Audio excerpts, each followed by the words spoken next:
schimbi emisiunea, mă?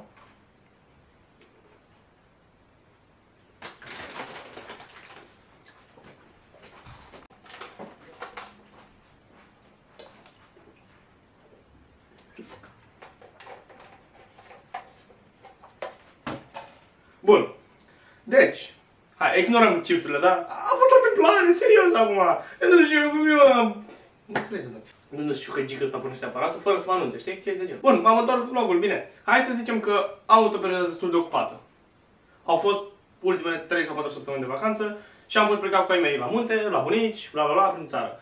Și n-am putut să filmez. Mă rog, am încercat, dar n-am reușit și înțelegeți pe care a fost problema până la urmă. Băi, ce să zic, nu știu cum e la voi, dar la Constanța a început să se încălzească, nu știu, vine toamna și a început să se încălzească. Este atât de cald aici, bă, frate, nu poți să stai de cât de cald e, mă.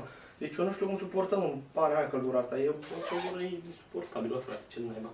Bun, acum că ne-am mai răcit puțin, dar eu am răcire în asta. Oh, ok, bine. Am răcire, da, am răcire, care e problema? Eu n-am aer condiționat, am răcire. Tu ce faci, mă?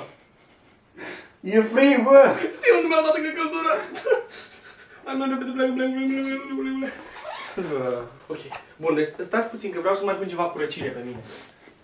Am chestii cu răcire, știi? Și să mă mai răcesc puțin. Mamă, să dea dracu ce cald e. Cald, mă! N-ați înțeles că e cald? E cald. Dacă vă zic că e cald, e cald! Nu mai subestimați, e cald! Nu pe mine, chiar am glumit cu toată chestia aia. La noi chiar e foarte cald. Adică e atât de cald încât vreau să beau ceva. Ai ceva să-mi dai să beau? Da, ăsta te ajută. Ce asta? Bă, da, o să facă intestinele moi, pufoase și aromate. Ce vreau mai mult de atât? Da. Apropo de faza cu cagula, care mi-am pus-o din urmă. Bine, n-a fost un fel de cagula, a fost un căcat de gât, mă. Ghiși ce a pățit un prieten. Ghiciți. Stăteam lângă Raiffeisen. Și cum stăteam lângă Raiffeisen, era iarnă. Și aveam capul cagulă. Bine, cagulă nu, îi se vedeau doar ochii. Ce se poate întâmpla dacă ai o cagulă pe față? Și a venit poliția la bancă, fiindcă suna alarma și el avea cagulă pe față și se grăbea să-și dea cagula jos și... da, vă dați seama. Ok, a trecut vara, bun. Începem școala. Bun. Nimic mai rău de atât. Fals. Vă zic eu ce e mai rău de atât. Să fii primul boboc strigat. Primul din tot liceul. Să fii la 9A, primul la catalog. Asta e rău. Nu altceva. Nu că a trecut vara, asta e rău. Să știu întreg liceu. Ăla e primul boboc pe care l-a strigat la catalog. Ok. Vreau să vă dau o veste. Pentru cei care se uită și sunt abonați, cei de la sector 7, nu știu dacă știți, sunt cei care au făcut melodia aceea cu crem, au fost de acord, mă rog, nu au fost de acord, au luat în considerare că s-ar putea să facă o promovare într-un anumit timp, dar să vedem cum o să evolueze lucrurile. Și apropo... Ce? Puparine? Serios? Un apropo ceva? Auziți? V-ați întrebat vreodată cum ne îndulcim noi în timp ce nu filmăm? Haideți să vă dau răspunsul. Cum ne distrăm? Mâncând ciocolată. Cum mâncăm noi ciocolată? Păi e ciocolată de casă și dacă observați e cam așa. Și se procedează în felul următor. Se pune filculița, se bate. Hai să mutăm pe bloc acolo în facea ta gălăgie.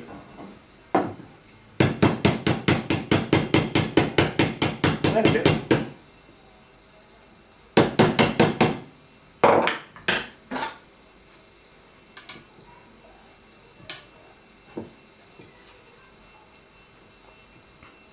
Mă, da.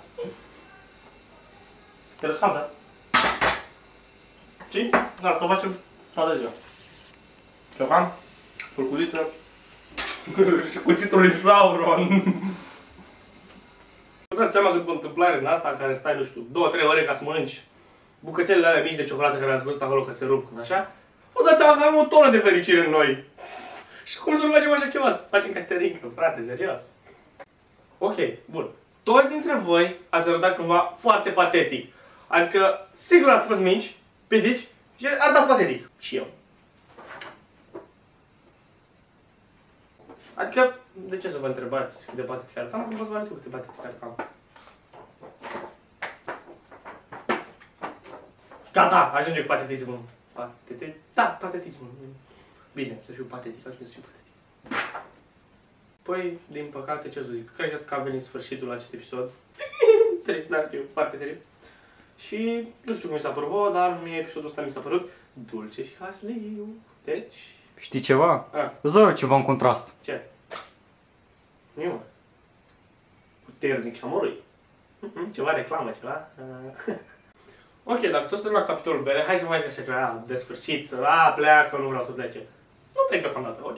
Bun, dacă tot am început cu berea, hai să fim berari, să vă arăt cea mai epică chestie. Vedeți doza, da? Cu cheița în poziția corectă, ca să o desfaceți. Cea mai epică chestie, să luați cheița, o trageți, o rotiți pe partea cealaltă, ca să arate cam așa. Și când cineva o să vrea să bea doza, o să tragă de cheiță handicapatul și cheița o să se rupă. Și gândiți-vă în momentul de față că se întâmplă asta. Cum dracu mai deschis doza? Zici-mi tocmai rup asta. Cum deschid doza?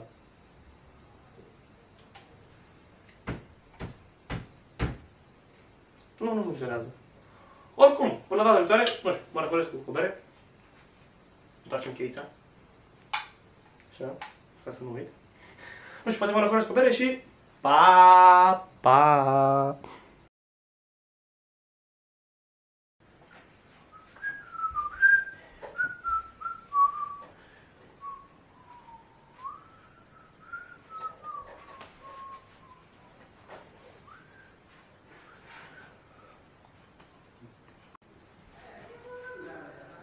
Cretinule, ciocolată ne-a trebuit! Tot eu? Da! Ce-am făcut?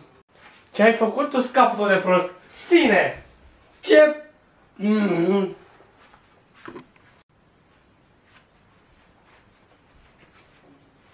Idiotule, ciocolată ne-a trebuit. Bine și bere ciocolată.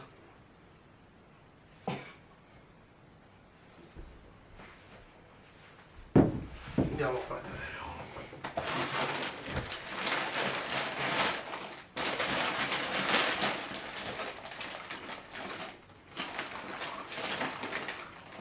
Îmi plac exercițiile. Merg. Totuși, deci am exerciții.